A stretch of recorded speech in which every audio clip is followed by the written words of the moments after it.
लगता है कोई काम आधा ही छोड़कर चला गया है। ऐसे दामोदर छोड़ के गया होगा मिल, वैसी की वैसी बंद पड़ी। बिल्कुल अच्छी तरह से ढूंढो।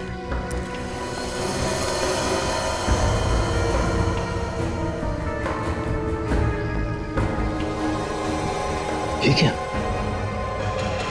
खून और मांस के टुकड़े। ओह, 100 ब्लेड के ऊपर भी मांस के टुकड़े। लगता है ये वही जगह है। विवेक, यहां से खून था।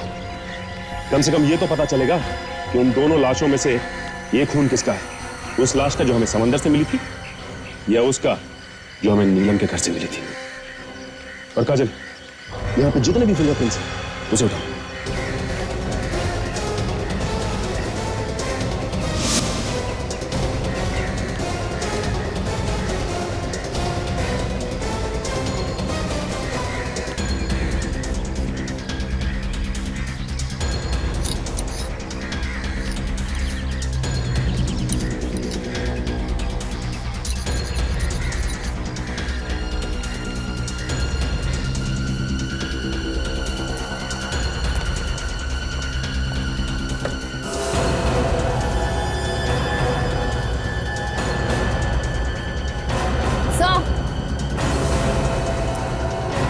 क्या है? ये देखिए, शायद ये वही कैबिनेट है जो नीलम के घर से गायब हुआ है।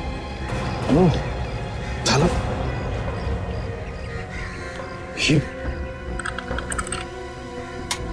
ओह माय गॉड, ये तो चाबी से ताले की।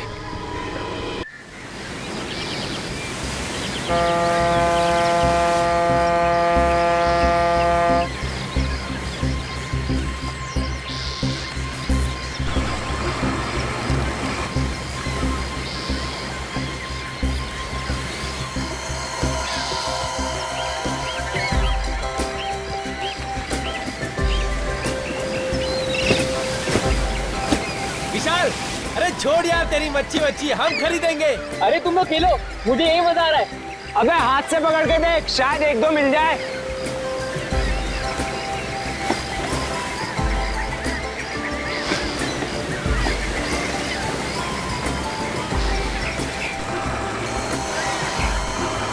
नहीं, कुछ फंस गया। क्या फंसा? अबे सब इधर आओ, बहुत बड़ी मछली है। Yes yes. रुक, संभल के खींच। अरे जोर लगा के। अरे खींच यार, लगता है बहुत बड़ी मछली है।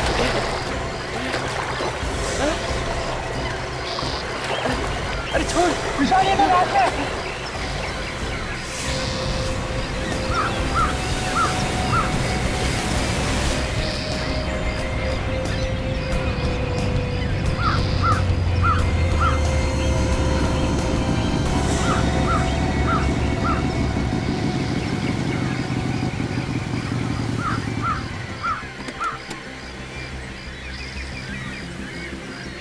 एक्सक्यूज मी, पीछे हटिए आप लोग।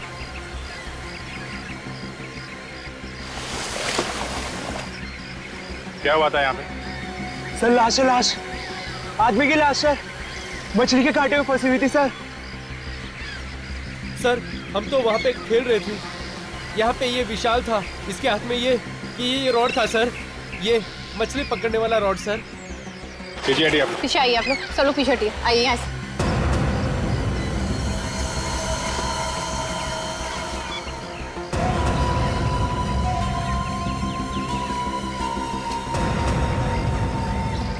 सचिन, जरा निकालो इसे।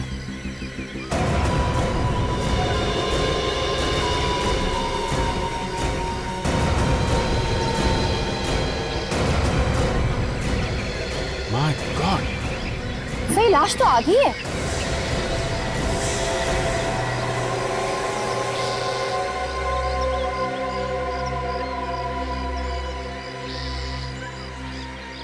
सर, लगता है कि आधी लाश मछलियों ने खा ली होगी। मछलियों ने खाया तो है सचिन, लेकिन लाश को देख के ऐसा लगता है इसको काट के यहाँ पे समंदर में फेंक दिया गया है ताकि इसका नामो निशान ना मिले। लाश आधी काटी गई है सर। काजल, सबको जाने दो। इनके नाम और पते नोट कर लो ताकि जरूरत पड़े तो दोबारा बुला सके। Yes sir. इतनी भयानक मौत है, लगता है इसका बाकी हिस्सा समंदर में कहीं बह गया है। जेब वगैरह देखो, कुछ पता चलता है इसकी आइडेंटिटी क्या है? सर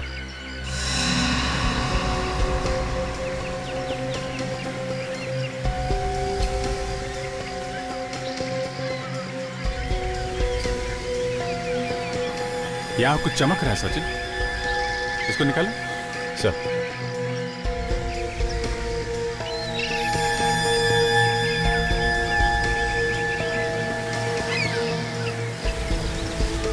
सर चाबी, किसी ने जूते के अंदर चाबी छुपा कर रखी है। कहीं इस चाबी की वजह से इसका खून तो नहीं हुआ?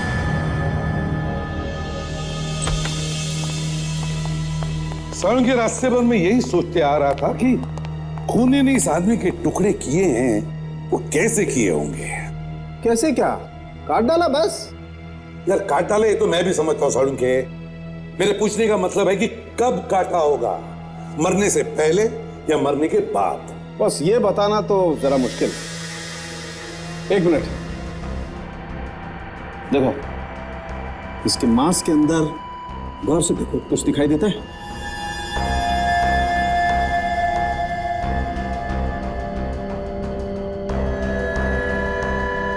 यार साळुंखे, इसमें तो बुरादा है। यस, बुरादा।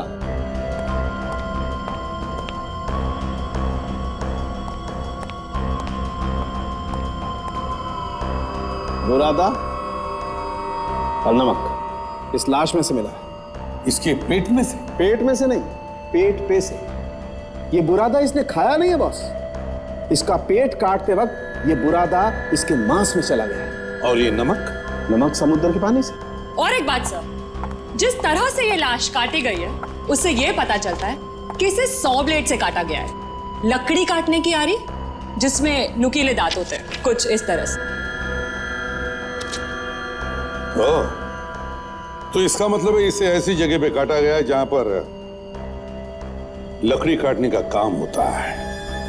इसकी उम्र क्या होगी साळुंखे? हाँ, उम्र। आओ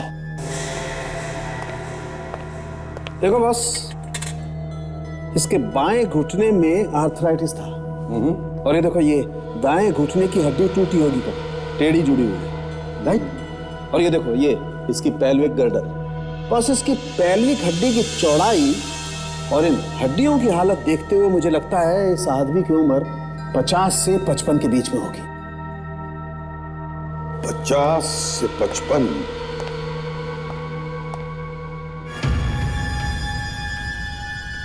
ये चाबी सिर्फ एक चाबी नहीं, कुछ और है, कुछ और। हाँ सर, इस चाबी का ताला कुछ स्पेशल होगा, क्योंकि ऐसी चाबी हर रोज देखने को नहीं मिलती है सर। वही तो, इसलिए जैसे ही मैंने इस चाबी को देखा मेरा दिमाग तनक गया कि इस चाबी की वजह से ही तो इस बेचारे का खून नहीं हुआ। सर क्या इस चाबी से पता चल सकता है कि आदमी है कौन? बिल्कुल पता चल सकता है, और अगर और कुछ नहीं मिला तो इस चाबी से ही ढूंढ निकालेंगे उस खूनी को और सजा दिलवाएंगे। सर 2 बातें तो पता चल चुकी हैं। एक, ये आदमी 50-55 साल के बीच का है, और दूसरा, इसे ऐसी जगह मारा गया जहां पे लकड़ी काटने का काम होता है। सर कहीं से भी किसी भी पुलिस स्टेशन में 50 से 55 साल के आदमी के गायब होने की रिपोर्ट नहीं है सर। इसका मतलब है अभिजीत इस बेचारे को कोई जानता ही नहीं, ना इसके कोई लोग हैं जो इसके गायब होने की रिपोर्ट भी लिखवाएं पुलिस में। सर ये चाबी बनाने वालों को दिखाते ही है चाबी, शायद वो बता सके इसके बारे में कुछ। हाँ जरूर, कोई ना कोई तो पहचानेगा इस चाबी को और बताएगा कि किस तरह के ताले में लगती है ये चाबी।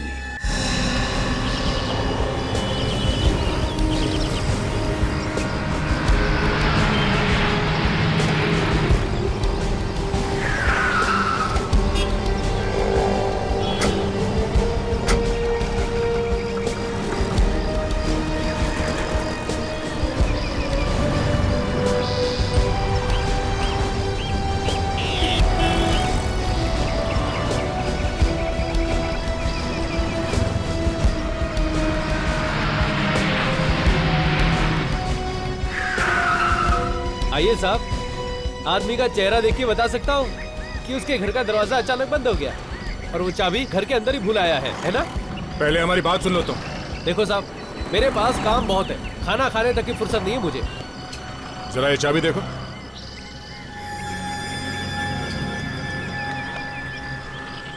ये कहाँ से मिली साहब आपको?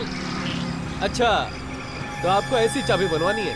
इस चाबी का ताला है तुम्हारे पास? हमने तो सुना है कि इस तरह के चाबियों के ताले काफी मिलते हैं यहाँ पे। ये आप क्यों पूछ रहे साहब?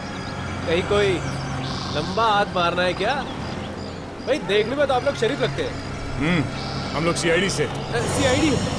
सलाम साहब। हाँ, हम लोग बहुत शरीफ लोग हैं, है ना? और कब तक? हाँ? कब तक? कब तक? जब तक सच सच बताओगे तब तक, समझा? समझ गया साहब। तो इस तरह के चाबियों के ताले कहाँ मिलेंगे? इस तरह के ताले फिलहाल तो इस शहर में नहीं बनते साहब। क्या बनते हुए? साहब, इस तरह के ताले दूसरे शहरों से बन के आते हैं, वो भी कोई अगर एग्जीबिशन वगैरह हो तो। अच्छा, हाल ही में इस तरह की कोई चाबी देखी है तुमने? हाँ साहब, अभी 3 दिन पहले एक एग्जीबिशन में मैंने ये ताले देखे हैं। अभी शायद होंगे वहाँ। अभी भी एग्जीबिशन चल रहा है? हाँ साहब, हाँ साहब। कहाँ पे है ये एग्जीबिशन?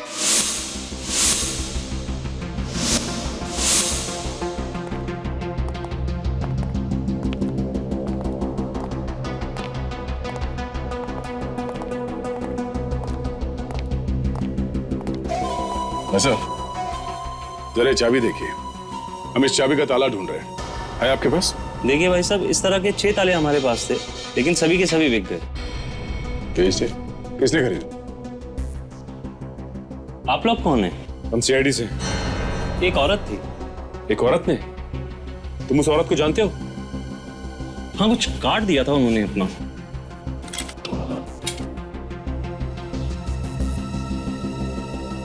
नीलम? मिसेस नीलम? ताला चाबी खरीदा मिसेस नीलम ने, चाबी पहुंच गई लाश के जूते में। इस नीलम के घर चल के देखना चाहिए कि चाबी लाश के जूते में पहुंची कैसे।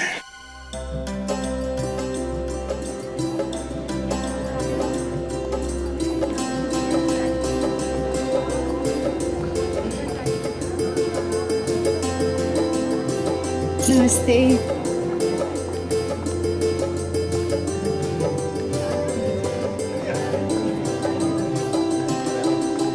मेघना, मेघना। जी आंटी। मेघना, स्मृति तैयार हुई कि नहीं? जल्दी करो, देर हो गई। हाँ जी आंटी, स्मृति तो कब की तैयार हो गई है। अच्छा अच्छा, उसे नीचे ले आओ। जी आंटी। और हाँ, साथ में वो अंगूठी वाली थाली भी लेकर आना। हाँ ठीक है आंटी। नमस्ते। नमस्कार भाभी जी। नमस्कार। नमस्ते। सब तैयारी हो गई है ना? हम लोग तो तैयार होके ही आए हैं भाभी जी, बस आप थोड़ा जल्दी कर लेंगे तो अच्छा होगा। स्मृति तैयार है, बस आ ही रही है।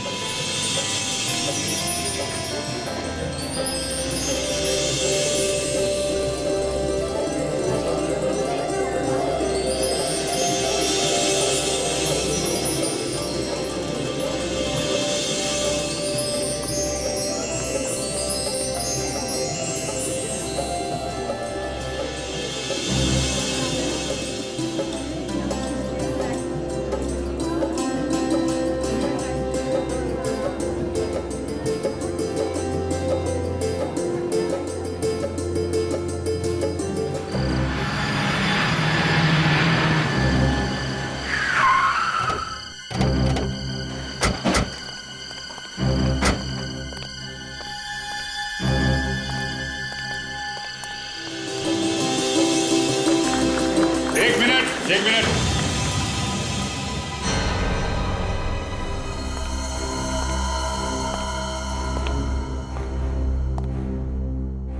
कौन है आप? और इस तरह से सगाई क्यों रोक रहे हैं? ये सब बाद में होता रहेगा। हम लोग सीआईडी से हैं।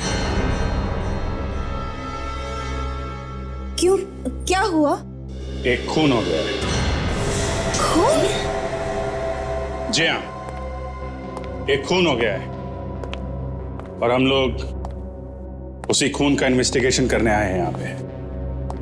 लेकिन यहाँ क्यों आए हैं आप?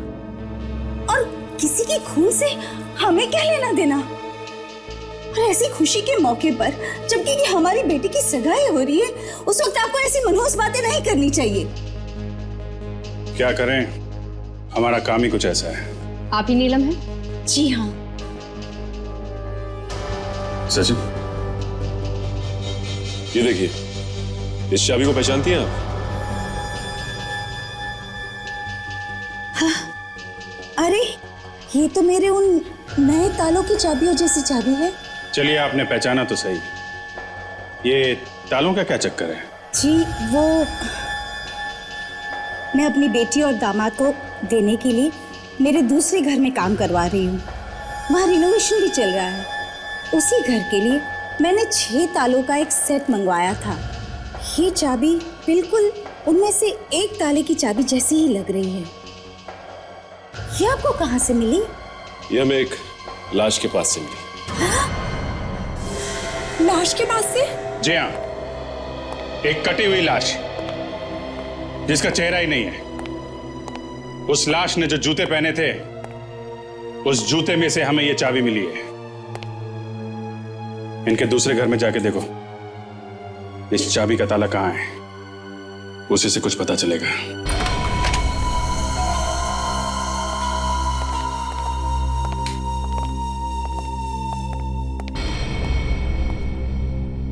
लीजिए, खुद देख लीजिए।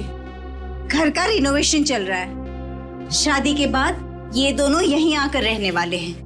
हाँ, वो तो दिख रहा है, घर का रिनोवेशन चल रहा है, मगर वो ताला कहाँ है? वो ताला जिसकी चाबी हमें मिली है, कहाँ है वो ताला? ताला? हाँ, शायद यहीं कहीं होगा, मैं देखती हूँ। लेकिन सर, वो ताले की चाबी उस मरे हुए आदमी तक कैसे पहुंची? अगर ये बात हमें पता होती तो हम यहाँ पे आते आपसे पूछने के लिए। जी आप सही कह रहे हैं सर।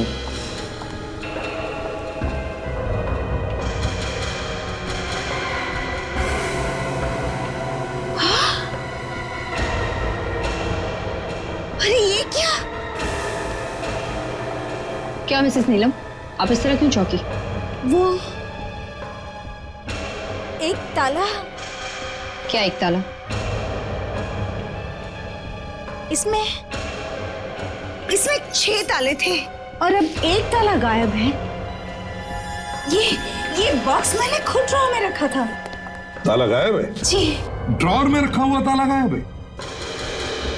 मम्मा, वो कैबिनेट भी गायब है जो यहाँ पर रखा था। क्या कैबिनेट गायब है? कितना बड़ा था कैबिनेट? छोटा सा ही था। बड़ी अजीब बात है, कैबिनेट भी गायब है।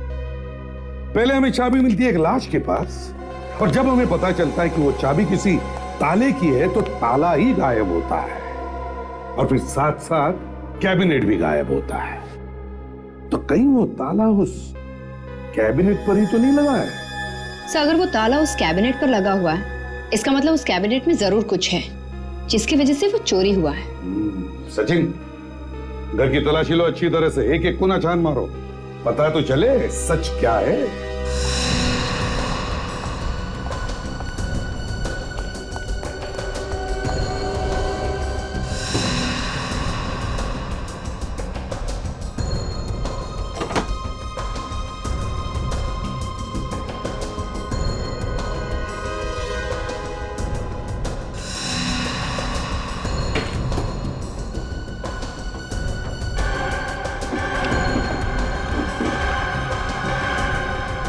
पता नहीं ये सीआईडी वाले कहाँ से आ गए।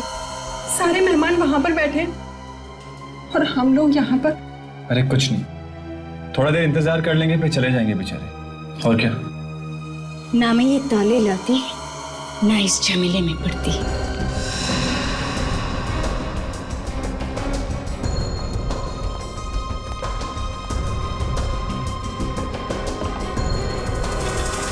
सर, हाँ संजय।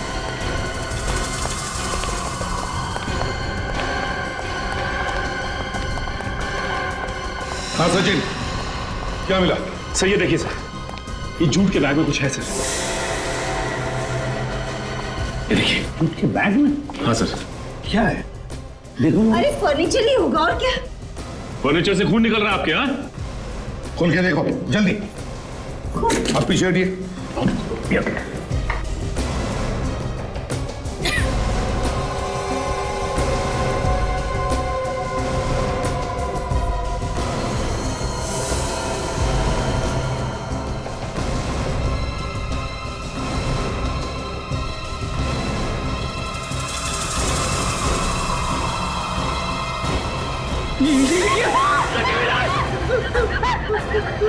हाँ, कटी हुई लाश।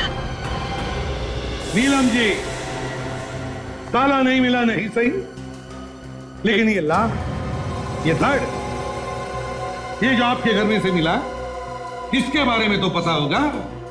किसका है ये? नहीं, मुझे नहीं मालूम, मुझे नहीं मालूम ये किसका है। नहीं मालूम किसका है? तो चलो, ये तो पता होगा कहां से आया ये धड़।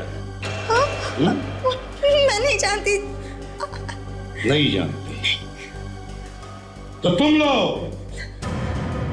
तो जानते होंगे कहां से आया ये धड़। नहीं सर, मुझे कुछ नहीं पता सर। मुझे कुछ नहीं पता। हम तो खुद हैरान है कि ये लाश कहां से आ गई। अच्छा, देखा सचिन, इनके घर में लाश, ये धड़ कहां से आया मालूम नहीं। शरीफ लोग हैं बेचारे, शरीफ। शायद वो फर्नीचर वाले छोड़ के गए होंगे, जहां से नया फर्नीचर आया है। कौन सा फर्नीचर वाला? कहां से लेकर आया नया फर्नीचर? होम वाइट फर्नीचर से सर। होम वाइट फर्नीचर से? Home white? अच्छा। अगर ये नीलम सच बोल रही है तो लाश इसी फर्नीचर शोरूम से उसके घर पहुंची है। फर्नीचर के साथ लाश भी पैक करके भेज दी और बड़ी अच्छी तरह से लपेट के भेजा था सर। आइए साहब, किस तरह का फर्नीचर चाहिए? कोई बिना लाश वाली चाहिए। क्या मजाक कर दिया, सवेरे सवेरे लाश का नाम ले लिया। रेड पाउंस बंगलो में तुमने फर्नीचर भेजा था, उसमें एक लाश थी। अब ये मत बोलना कि रेड पाउंस बंगलो कहाँ है ये तुम जानते नहीं है? जी नहीं, वाकई हमें नहीं मालूम कि रेड पाउस बंगलो कहाँ पे है। ये नाटक करना बंद कर दो, समझे? जी हमें वाकई में नहीं मालूम कि रेड पाउस बंगलो कहाँ पे है, और हमारे यहाँ से कोई फर्नीचर नहीं गया। फिर झूठ बोला तुमने। आप बिना बात के गले पड़ रहे हैं सर। कह दिया ना एक बार कि हमारे यहाँ से कोई फर्नीचर नहीं गया, और ये नाम हमने कभी भी नहीं सुना। तुम अभी सच बोलते हो या हाँ? मेरी दुकान में आके इस तरह से जोर जबरदस्ती करना ठीक नहीं है सर। मैं आपकी कंप्लेन करूंगा। अच्छा, हम लोग सीआईडी से हैं।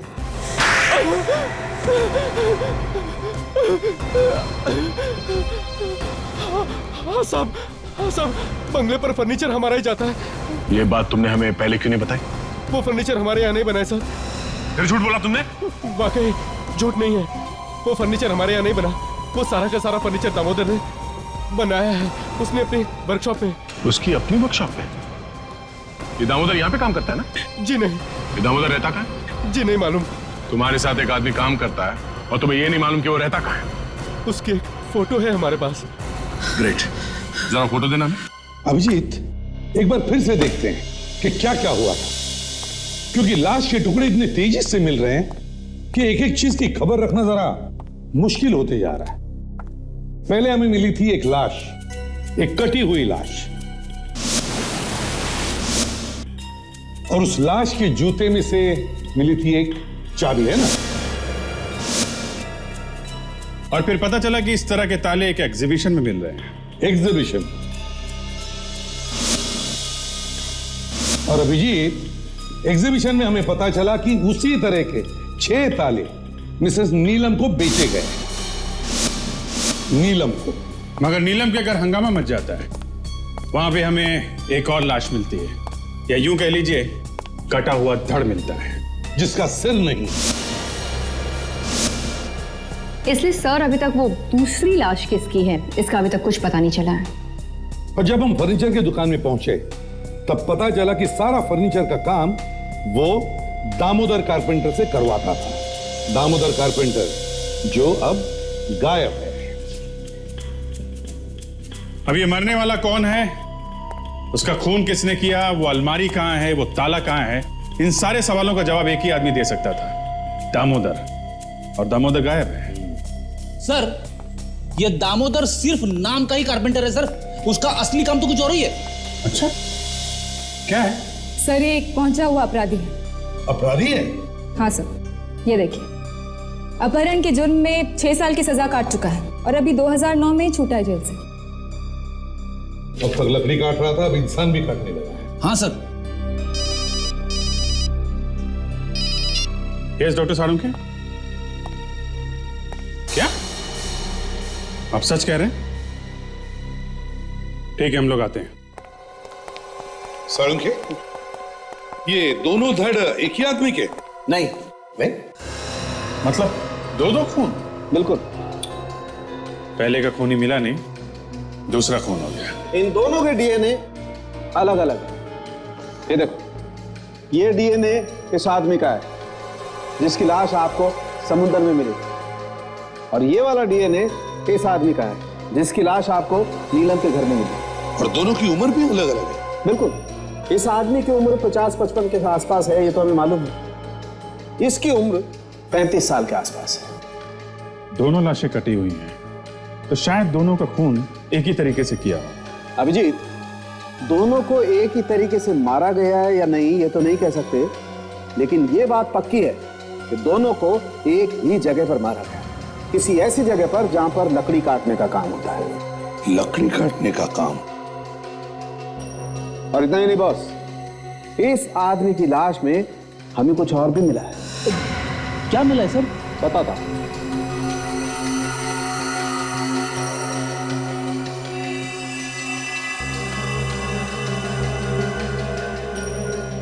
देखो बॉस,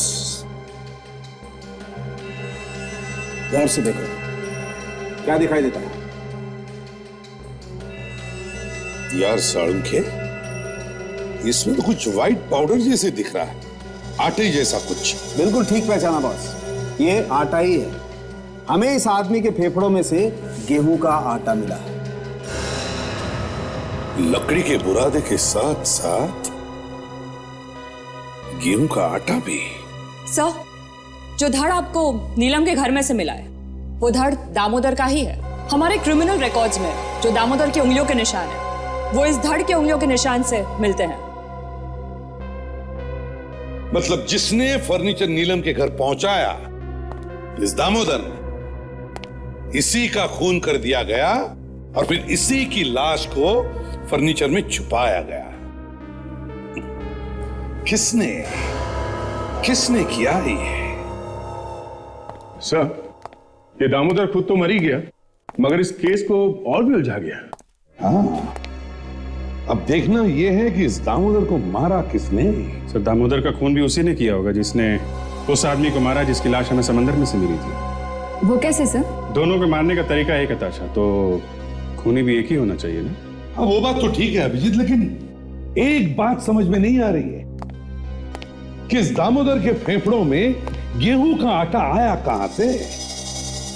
सर, शायद इनका खून किसी ऐसी जगह हुआ है जहां पे फर्नीचर का काम तो होता ही है, आसपास गेहूं पीसने की चक्की भी होगी, आटे की कोई बड़ी मिल। हाँ विवेक, ताशा, काजल, काम करो, पता करो शहर में ऐसी कितनी फर्नीचर की दुकानें हैं जिसके आसपास गेहूं पीसने का काम होता है। Yes sir.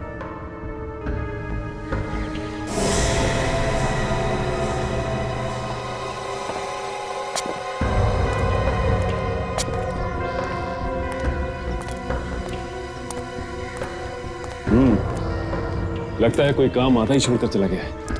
जैसे दामोदर छोड़ के गया होगा मिल, वैसी की वैसी बंद पड़ी। बिल्कुल अच्छी तरह से ढूंढो।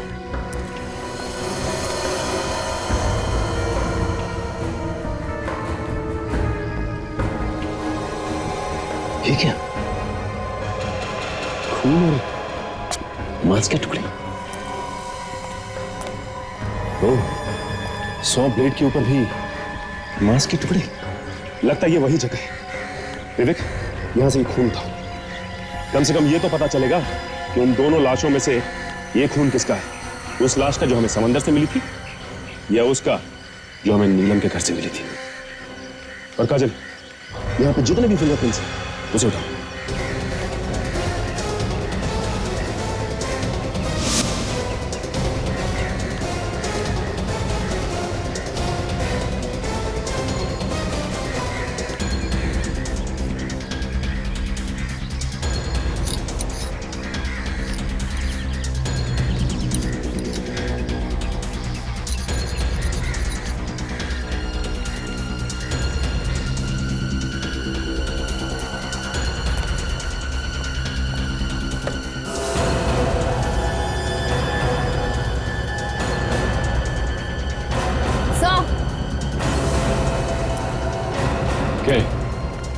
ये देखिए, शायद ये वही कैबिनेट है जो नीलम के घर से गायब हुआ है। ओह, थाला। ये ओह माय गॉड, ये चाबी इसी ताले की। उसके पास इस ताले की चाबी नहीं थी, इसलिए उसने इसे काट दिया और अंदर से सारा सामान गायब कर लिया। एक काम करो, यहाँ आसपास देखते हैं, यहीं कहीं होना चाहिए अंदर का सामान।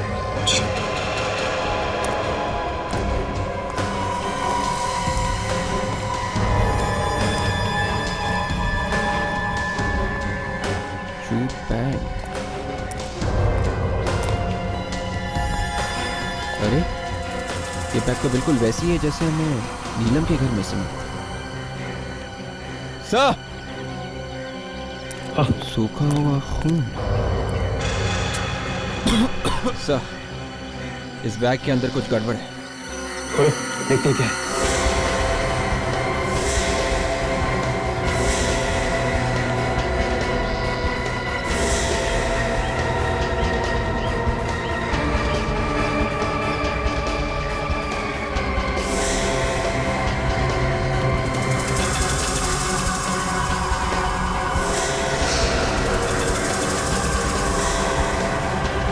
ओह माय गॉड, कहीं ये बाकी के टुकड़े उसी लाश के तो नहीं जो हमें नीलम के घर से मिली थी?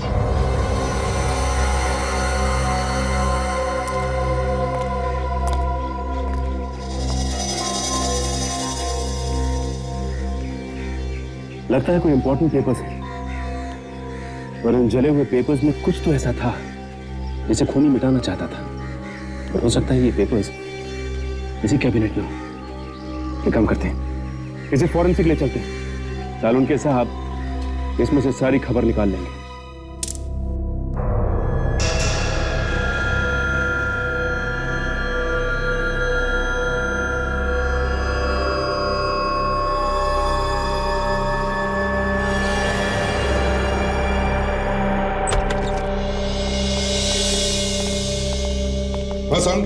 बॉस, 100 मील की ब्लेड पर जो हमें खून मिला है वो इन्हीं दोनों का।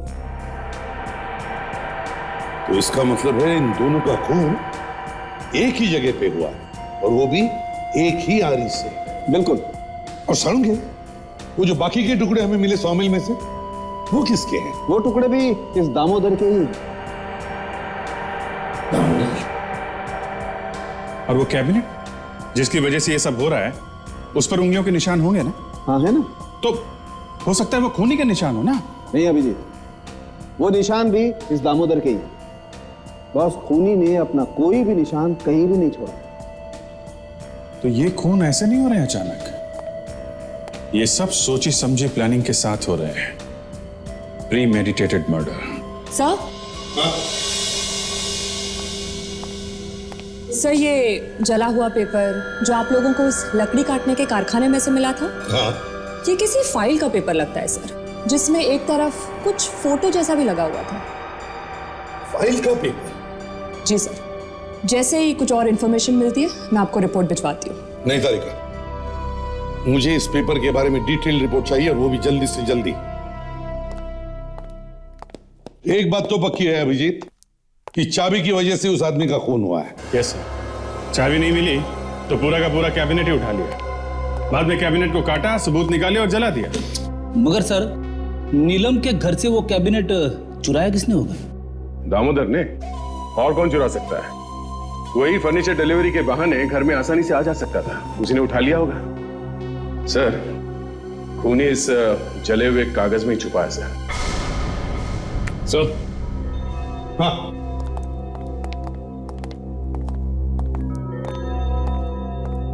ये देखिए सर। ये तो किसी पुलिस स्टेशन का स्टैंप लगता है। हाँ सर। तो किसी अपराधी का कोई पुलिस रिपोर्ट वगैरह तो नहीं है? जूम करो जरा। हाँ सर, किसी अपराधी के बारे में कुछ जानकारी है? साफ साफ दिखाई नहीं दे रहा, पर कुछ कुछ पुलिस स्टेशन का नाम दिख रहा है सर। जंबोपुर पुलिस स्टेशन, 9 जनवरी साल 2000। जंबोपुर पुलिस स्टेशन तो बंद हो चुका है सर। पुलिस स्टेशन बंद हो चुका है? हाँ सर। कोई बात नहीं, सेंट्रल रिकॉर्ड में से इस आदमी के पूरे डिटेल्स निकालो। यही सबूत मिटाना चाहता था। ये हमारे इंचार्ज है सर। हेलो सर, कहिए मैं आपके लिए क्या कर सकता हूँ? पुलिस जो क्रिमिनल रिकॉर्ड रखती है वो सारे यहीं पे हैं या कहीं और भी रहते हैं? सर सारा का सारा यहीं पे है। Very good. हमें जंबोपुर पुलिस स्टेशन का 9 जनवरी 2000 इस दिन का पूरा रिकॉर्ड चाहिए। कितने केसेस थे उस दिन, किन किन लोगों को छोड़ा गया, किन को पकड़ा गया, सब देखना है हमें। मगर वो पुलिस स्टेशन तो 2007 में बंद हो गया सर। वो हमें मालूम है, हमें सिर्फ रिकॉर्ड दे। अभी लाता हूँ सर।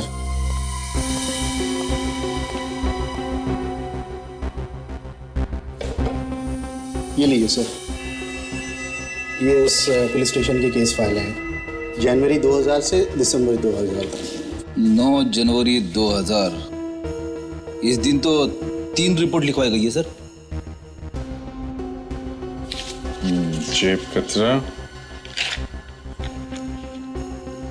लापता, 19 साल की लड़की लापता और उसी दिन मिल भी गई। विकास है? ये क्या? जिस पर क्रिमिनल की सारी जानकारी होती है, ये पन्ना कहाँ है? ये तो फटा हुआ है। हमें नहीं मालूम सर। ये पन्ना कहाँ गया? सर हम सच कह रहे हैं, हमें कुछ नहीं मालूम। उसके ऊपर अपराधी की फोटो होती है, मालूम है ना? हाँ सर, वैसे इस पूरी फाइल की कॉपी हमारे पास कंप्यूटर में है। क्या? फाइल कंप्यूटर पे है? जी सर। तो देखा? आई सर।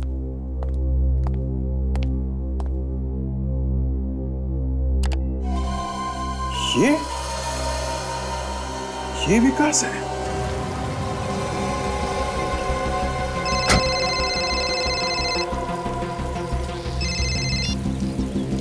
तू इतना दिन रुका है ना, तो 2 हफ्ते और भी रुक जा, तेरे सारे पैसे दे दूंगा मैं, समझा? थोड़े पैसे हमें भी दे दो विकास जी, बहुत जल्दी में हो। अरे सर, ये तो आलोक है, हमसे कोई गलती तो नहीं हुई सर? हाँ सर, आप लोगों से जरूर कोई गलतफहमी हो गई है। सर मेरा नाम तो आलोक है, मैं किसी विकास को नहीं जानता सर। अरे ये कैसे हो गया? 9 जनवरी 2000 का पुलिस रिकॉर्ड तो बता रहा है कि तुम्हारा नाम विकास है। Sir police record? दिन भर में तुम्हारे जैसे न जाने कितने लोगों से पाला पड़ता है हमारा, समझे? ज्यादा ड्रामा मत कर। हाँ, इतनी मुश्किल से तो हाथ में आया तू, इतनी आसानी से थोड़ी ना जाने देंगे तुझे। सर देखिए, मैं सच कह रहा हूँ सर, मैंने कुछ नहीं किया सर। हम लोग का दिमाग खराब हो गया है, हम लोग बिना बात के लोगों को परेशान कर रहे हैं। अब तुम ये बताओ कि तुम्हारे दिमाग में क्या चल रहा है? सर देखिए, मैं सच कह रहा हूँ सर, मैंने कुछ नहीं किया सर, मैं निर्दोष हूँ सर। क्या? हम लोग उस लकड़ी की मिल से होके आ रहे हैं जहाँ पे तुमने खून किया उस आदमी का। तुमने उस आदमी का खून किया उस पेपर के लिए ना, जो उस कैबिनेट में बंद था। हा? और उस पेपर से हमें पता चल गया कि तुम कितने बड़े धोखेबाज, जालसाज, लोगों को फंसाने वाले हो। सच है ना? हाँ सर, ये बात सच है कि मैं सिर्फ पैसों के लिए अमीर घर की लड़कियों से शादी करता था, और एक बार जायदाद मेरे नाम पे आ गई तो उसके बाद में उन्हें छोड़ देता था। और स्मृति के साथ भी यही करने वाले थे तुम? जी सर, मैं स्मृति के साथ भी यही करने वाला था, लेकिन मंगनी के कुछ दिन पहले दीपक ने मेरा सारा बांडा फोड़ दिया। ये कौन है? सर दीपक स्मृति का बाप था। ऐसा क्या किया उसने? सर दीपक भी एक अपराधी था, और इसलिए नीलम जी और स्मृति उससे अलग रहते थे। सगाई के कुछ दिनों पहले वो मुझे धमकियां देने लगा कि अगर मैंने उसकी बेटी के साथ शादी की तो वो मेरी सच्चाई सबको बता देगा। तो तुमने खून कर दिया उसका? हाँ सर। अरे आइए आइए दीपक जी, मुझे अच्छे से मालूम था कि आप यहाँ पे जरूर आएंगे। आलोक तो ठीक नहीं कर रहा। मेरी बेटी की जिंदगी बर्बाद मत कर। और अगर नहीं कहूं तो? सबूत मेरे पास है। सबको दिखा दूंगा तो तेरी जिंदगी बर्बाद हो जाएगी। अगर तुम जिंदा बच के जाओगे तब ना दीपक साहब।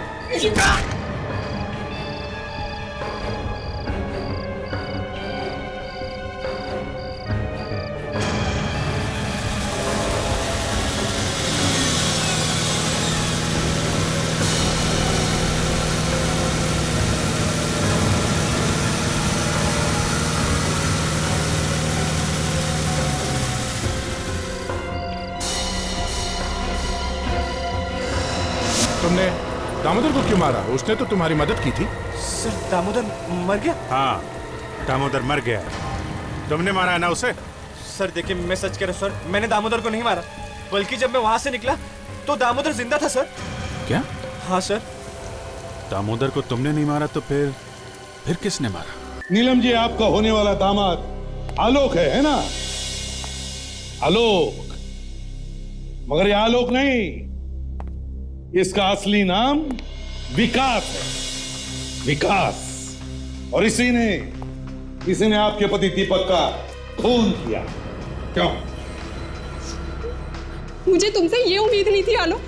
अरे तुम्हें तो शर्म से कहीं डूब मर जाना चाहिए। क्यों किया तूने ऐसा आलोक? क्या मिला तुझे मेरे पति को मार के? तो माफ कर दो आंटी, माफ कर दो मुझे।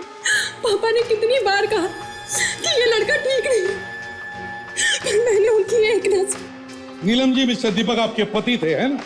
जी। ये बात आपने हमें पहले क्यों नहीं बताई जब हम आपके घर आए थे? अपराध से जुड़े होने की वजह से हमने सारे संबंध तोड़ दिए थे उनसे, लेकिन इसका मतलब ये नहीं कि वो हमारे लिए कुछ नहीं थे। और आप मिस्टर प्रतीक, देखा क्या किया आपके बेटे ने? एक बेगुनाह की जान ले ली और आपने रोका तक नहीं उसे।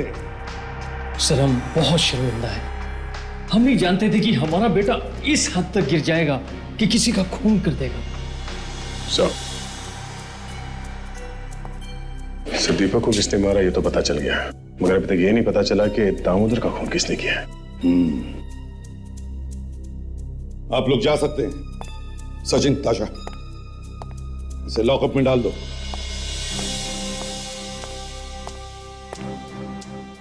एक काम करते हैं, इस लकड़ी की फैक्ट्री में फिर से चलते हैं, आसपास पूछताछ करते हैं। किसी न किसी ने तो देखा होगा उस आदमी को जिसने दामोदर का इतनी बेरहमी से खून कर दिया।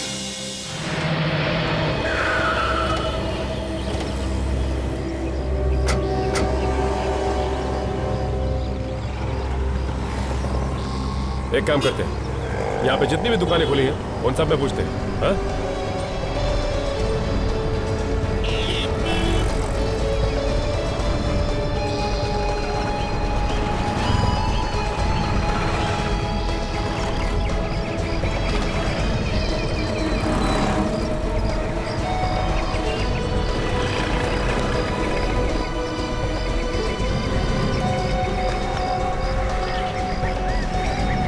कोई भी कुछ भी बताने के लिए तैयार नहीं है। सब कह रहे हैं कि हमें कुछ नहीं मालूम। लगता है खून उस वक्त हुआ है जब सारी की सारी दुकानें बंद थी, इसीलिए किसी को कुछ नहीं पता।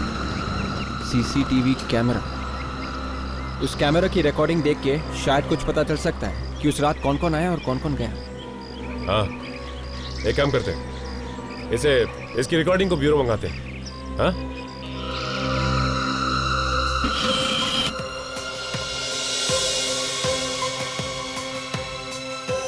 दो खून हुए सर इस लकड़ी वाली गली में, पर आसपास के दुकान वालों ने कुछ देखा नहीं। क्या कहा था आलोक ने? कितने बजे खून किया उसने दीपक का? शाम का टाइम था सर, अंधेरा हो चुका था। इसीलिए किसी ने देखा नहीं और उनके लिए आसान हो गया लाश को छुपाना।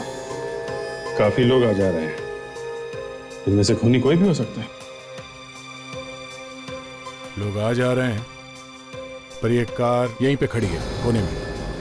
जरा पॉज करो अभी एनलार्ज करो इस कार को, जूम करो और बड़ी करो कार। ये नंबर प्लेट देखो अमित जी। मेरे नंबर प्लेट आधा कटा हुआ है सर, ZSS7 और ये नीचे 1B75, आखिरी नंबर गायब है सर। मतलब ऊपर 0 से 9 10 नंबर से में कोई भी हो सकता है, और नीचे भी 0 से 9 10 नंबर में से कोई भी हो सकता है। 10 नंबर ऊपर और 10 नंबर नीचे, मतलब कुल मिला के 100 नंबर। तो हर एक जन आरटीओ में फोन करो और एक एक नंबर का पता लगाओ। देखो, पता करो कौन मालिक है इस कार का।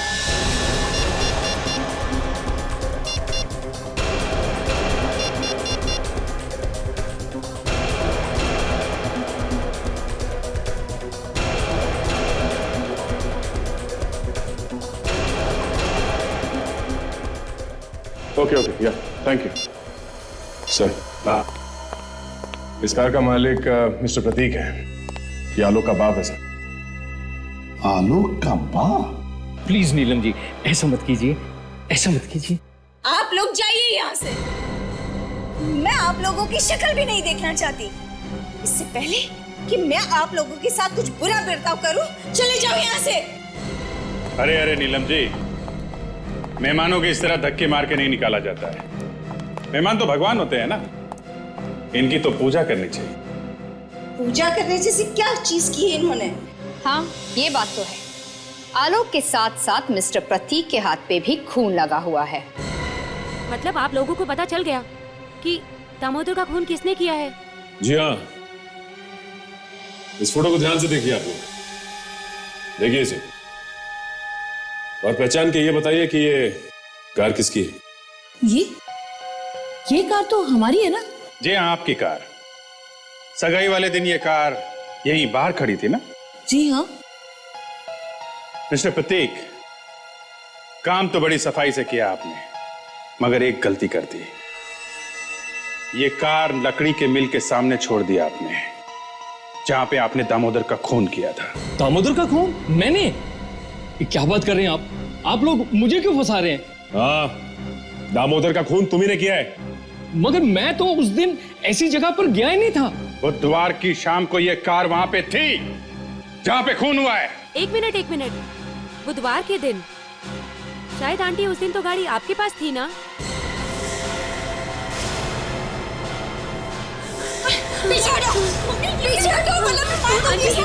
नीलम, छोड़ दो उसे। तुम जो कर रही हो गलत कर रही हो। कल की छोकरी, मुझे मत सिखाओ क्या सही है और क्या गलत है। सर प्लीज मुझे बचा लीजिए। देखती, मैं सच कह रही हूँ, मैं मार दूंगी इसे। चलो हटो यहाँ से, चले जाओ यहाँ से सब लोग। आगे मत बढ़ो, मैं कहती हूँ आगे मत बढ़ो वरना मार दूंगी मैं इसे। कल की छोकरी।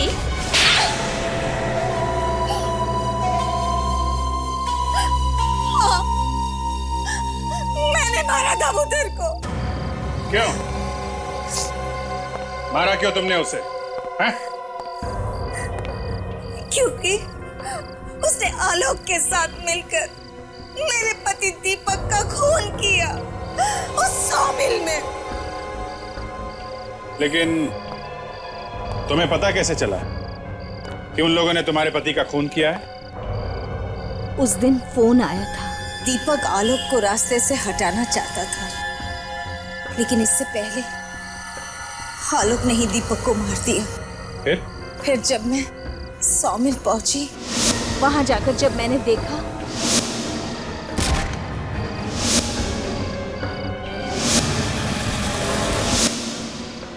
तो आलोक तो मुझे नहीं मिला, मगर दामोदर मिल गया और मैंने गुस्से में आकर उसी को मार दिया। जब तुम्हें पता था कि आलोक ने तुम्हारे पति का खून किया है, तो अपनी बेटी की शादी उसके साथ क्यों कर रही थी तुम? मैं अपनी बेटी की जिद के आगे मजबूर थी। आलोक के खिलाफ तुम्हें पुलिस में रिपोर्ट लिखवानी चाहिए थी, लेकिन तुमने खुद कानून को अपने हाथ में लिया है। एक खून किया है, अब जिंदगी भर जेल में सड़ना अगर फांसी नहीं हुई तो